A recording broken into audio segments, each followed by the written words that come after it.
அனைவருக்கும் வணக்கம்.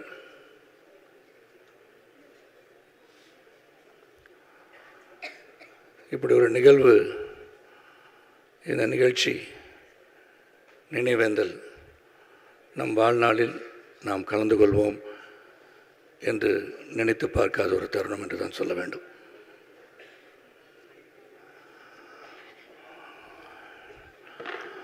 அனைவருக்கும் இது ஒரு மாபெரும் இழப்பு. தமிழ் திரையுலகம் மட்டுமல்ல, தமிழ் சமுதாயத்தின் இழப்பு என்று தான் நான் சொல்வேன். 1990ஆம் ஆண்டு புரட்சி கலைஞர் கேப்டன் விஜயகாந்தை நான் சந்தித்தேன். அது ஏற்கனவே சொல்லிட்டேன். இருந்தாலும் அவரை பற்றி இங்கே என்னுடைய முன்னோடிகள், அவருடன் பழகியவர்கள் இங்கே இருக்கிறார்கள். ராதா ரவி, சந்திரசேகர், தியாகு, பலர் இருக்காங்க. அவரை பற்றி நிறையா தெரியும். 1990ஆம் ஆண்டு ஒரு மிகப்பெரிய ஒரு சரிவை நான் சந்தித்திருந்த போது அன்பண்ணன் சோத்ராஜ் உட்கார்ந்துருக்காங்க. என்னை விஜயகாந்த் அவர்களிடம் அழைத்து சென்றார்கள். அவர் புலனரசனை படம் எடுத்துகிட்டு இருந்தாங்க. போனோன்னே செல்வமணி தான் அந்த படம் இயக்குனர். ராவுத்தர் இருந்தாங்க. கதை பேசிகிட்டு இருந்தாங்க. ஒரு வில்லனை தேடிட்டு இருந்தாங்க. வாழ்க்கையில் அனைவரும் கதாநாயகனாக இருக்க வேண்டும் என்றிருந்தாலும் வில்லனாக வந்து பிறகு கதாநாயகம் ஆகின்ற பல வாய்ப்புகள் இங்கே பலருக்கும் உண்டு. அந்த விதத்தில் அங்கே போனேன். செல்வமணி, ராவுத்தர் இவங்கெல்லாம் ஏதோ பேசிகிட்டு இருந்தாங்க. விஜயகாந்த் சாரை பார்த்தேன். டைரக்டர் பார்த்துருங்கன்னு சொன்னார். பேசிகிட்டு இருக்கும்போது அவங்களாம் பேசிகிட்டு இருக்கிறது காதுபடன்னு கேட்கும்போது, இவர் மீசி எடுத்தால் எப்படி இருப்பார் அப்படின்னு கேட்டாங்க. அவர் 2 நிமிஷம் வெளியே போய் ரோஹிணி லாட்ஜுக்கு போனேன். மீசி எடுத்துகிட்டு இப்படி தான் இருப்பேன்னு சொன்னேன். அந்த மீசி எடுத்த நாளில் சந்தித்தேன். மீசி எடுத்த பிறகு அவரை சந்திக்க வேண்டிய சூழல் எனக்கு வந்துடுச்சு. அது நினச்சி தான் சைக்கிள் ஆஃப் லைஃப். அங்கே ஒரு அறிமுகம், அவரை சந்திக்கின்ற வாய்ப்பு. இன்று அதே முகத்தோடு நான் பார்க்கும்போது இந்த முகத்தை என்னால் பார்க்க முடியவில்லை. நான் வெளிநாட்டில் இருந்தேன். வர இயலாத ஒரு தூரம். வந்த பிறகு அவருக்கு மரியாதை தான் செலுத்த முடிந்தது. அவருடன் அந்த அமைதி ஊர்வலத்தில் கலந்து கொள்ள முடியவில்லை என்ற வருத்தம் எனக்குள் இருக்கிறது.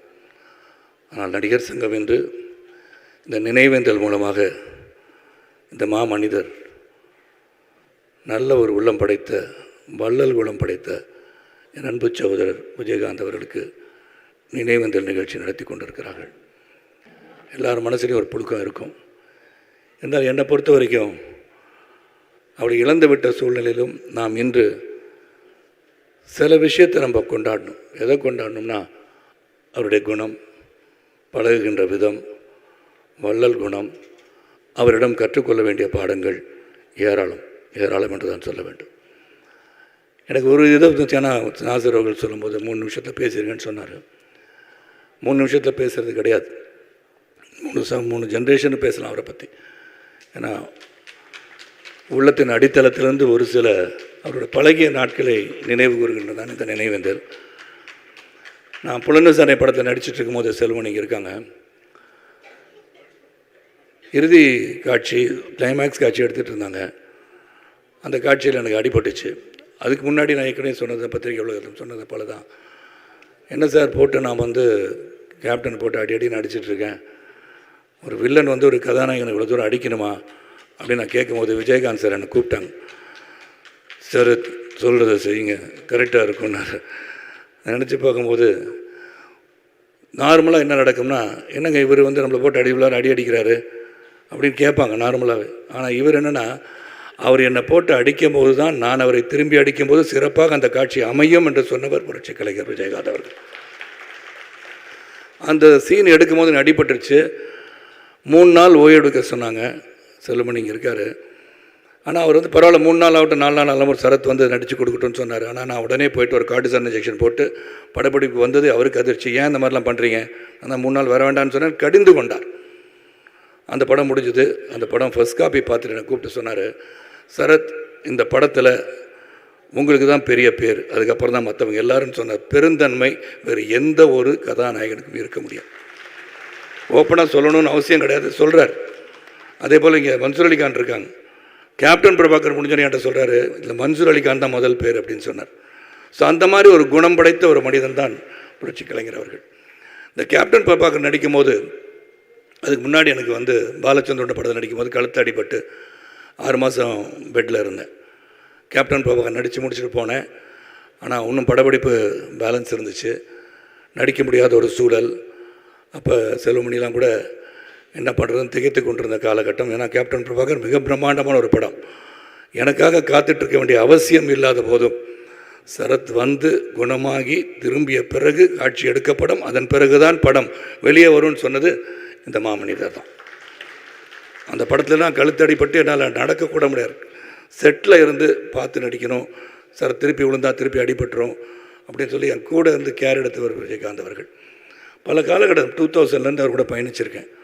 அவர் தலைவராக, நான் பொதுச் செயலாளராக 2006 வரைக்கும் போனோம். அதுக்கப்புறம் நான் தலைவராக, அது வேறு விஷயங்கள். ஆனால் அவருடைய அட்மினிஸ்ட்ரேஷன் குவாலிட்டிஸ், அவர் ஒரு கோபம் உள்ளவர் என்பது எல்லாருக்கும் தெரியும். எல்லோரும் சொல்கிறது தான், கோபம் உள்ள இடத்துல தான் குணமும் இருக்கும். அப்படி குணம் படைத்தவர் தான் அவர். எதையுமே மறந்துடுவார், கோவப்படுவார். அதுக்கப்புறம் நெக்ஸ்ட்டு அடுத்த கேட்டம் என்ன, அடுத்த வேலை என்ன, இதை தான் பார்ப்பார் ஒழிய இவனை ஏதாச்சும் பண்ணணும், இந்த மாதிரி பேசிட்டான்னு நினச்சதும் கிடையாது. எனக்கு தெரிஞ்சு நினச்சிருக்க மாட்டார். நினைக்கின்ற குணம் அவரிடம் கிடையாது. அதனால தான் நான் வந்து சொன்னேன், வடிவேல் அவர்கள் வரவில்லையே, இதை பற்றி நீங்கள் என்ன நினைக்கிறீங்க கேட்கும். நான் சொன்னேன், வடிவேல் வீட்டில் உட்கார்ந்து இவரை நினைத்து அழுதிருக்கலாம். ஹியூமன் பீயிங் தானே, வர முடியலேன்னு நினச்சிருப்பார். வந்தால் வேறு எதுவும் சொல்லுவாங்களா, திட்டுவாங்களா நினச்சிருக்கலாம். அதான் மறப்போம் மன்னிப்போம் என்ற குணம் படைத்த விஜயகாந்த் அவர்கள் இதெல்லாம் பெருசாக எடுத்திருக்க மாட்டார். ஆனால் வடிவேல் அவர்கள் நிச்சயமாக அழுதிருப்பார்னு தான் நான் சொன்னேன். ஏன்னா நம்மளை பொறுத்த வரைக்கும் ஒரு பெரிய குடும்பம். நாசர் சொன்னது மாதிரி கோழி குச்சுங்களாம் ஒன்று சேர்த்து அரவணைத்து கொண்டு சென்றது போல் இந்த நடிகர் சங்கம் விழாலாம் இமேஜின் பண்ண முடியாது. இன்றைக்கும் நடத்துகிறாங்க. இங்கே நடிகர் சங்கம் சிறப்பாக செயல்படுகிறார்கள். அவ்வளோ அரவணைத்து கொண்டு போக முடிந்தாலும் அந்த காலகட்டத்தில் எல்லாரையும் ஒருங்கிணைப்பது என்பதே மிகப்பெரிய கடினமான ஒரு சூழல். ஃபோன் போடணும், நேராக போய் பார்க்கணும், வர சொல்லணும், அவங்கவுங்க வேறு இடத்துல படப்பிடியில் இருப்பாங்க. ஆனால் ஒருங்கிணைத்த சக்தி என்று சொன்னால் அது புரட்சி கலைஞர் கேப்டன் விஜயகாந்த் அவர்கள் தான். அவர் ஆணையிட்டார், நாங்கள் செயல்பட்டோம். அந்த நாட்கள், அந்த 6 ஆண்டுகள் அவருடைய நிர்வாகத்திறனை நான் பணியார்ந்து பார்த்துருக்கேன். அவருடைய அன்பு, பாசம், பரிவு, என்றைக்குமே ஒரு மரியாதை. அந்த மரியாதை உள்ள குணம். கோபப்படுவார், அதே சமயத்தில் அரவணைச்சிக்குவார். அந்த விஜயகாந்த் அவர்கள் இன்று இல்லை, கேப்டன் அவர்கள் இல்லை, புரட்சி கலைஞர்கள் இல்லை. அவரை வாடி தவிக்கின்ற அனைவரும் நிச்சயமாக அவர் இந்த தமிழ் சமுதாயத்திலே காலமுள்ளவரை வாழ்ந்து கொண்டிருப்பார் என்பது உறுதி. ஏன்னா வள்ளல்களை நாடு மறப்பதில்லை, வள்ளல்களை தமிழ் சமுதாயம் மறப்பதில்லை, வள்ளல்களை நாமும் மறக்க மாட்டோம். ஆகவே புரட்சி கலைஞர் கேப்டன் விஜயகாந்தை மறக்காமல் அவர் விட்டு சென்ற பணிகளை, சமுதாய பணிகளை, சமூக பணிகளை, அவர் நினைத்த செயல்களை, அவருடைய குணம் படைத்து அவரை போல் நாமும் வாழ வேண்டும் என்று எண்ணுகின்ற ஒரு இடத்தில் அவர் இருக்கிறார். நம்ம எல்லாம் அவர் பார்த்து கொண்டிருப்பான்னு சொல்லி அனைவரும் அவரின் புகழ் பாடுவோம். என்றும் அவர் மனதிலே தாங்கியிருந்தால் நிச்சயமாக நாம், நம் குடும்பம், நம் சமுதாயம், நம் சமூகம் சிறப்பாக இருக்கும்னு சொல்லி இந்த நினைவேந்தல், இதுக்கு மேலே என்ன பேசுறதுன்னு தெரியல. ஏன்னா பேசுறதுனால முடியாது. அந்த அளவுக்கு எனக்கு வந்து உறுதுணையாக இருந்து பல காலகட்டத்தில் உதவிய விஜயகாந்தன் அவர்களை என்றும் மறக்க மாட்டேன் என்று மனதில் தாங்கி செயல்படும் என்று கூறி, அவர் ஆன்மா என்றும் நம்மளை ஆசீர்வதிக்கட்டும், இந்த நடிகர் சங்கத்தை ஆசீர்வதிக்கட்டும், தமிழகத்தை ஆசீர்வதிக்கட்டும், தமிழ் சமூகத்தை ஆசீர்வதிக்கட்டும் கேட்டுக்கொண்டு விடைபெறுகின்றேன். நன்றி, வணக்கம்.